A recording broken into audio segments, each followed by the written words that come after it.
రామ్మోహన్ ఎంత చెప్పినా మంచి టైమింగ్ ఉన్న ఆర్టిస్ట్ అండి.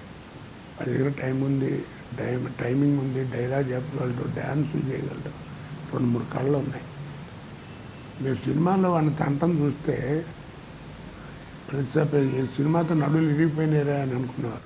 అంతే కదా.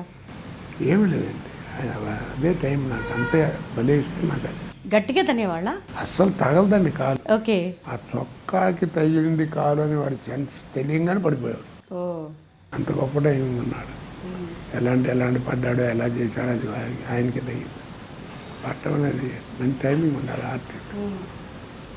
బ్రహ్మానందం గారితో అంటే ఆయన మంచి ఆర్టిస్ట్ పక్కన పెడితే, వీళ్ళగా నాకు ఆయనతో కాంబినేషన్ లేదు. ఆయన ఎక్కువ సినిమాల్లో ఏంటంటే ఆయన హీరో పక్కన ఆ వేషాలు వేయడంతో కాంబినేషన్ తక్కువ మా ఇద్దరికి. వీడితో బాగా ఒక 50-60 సినిమాలు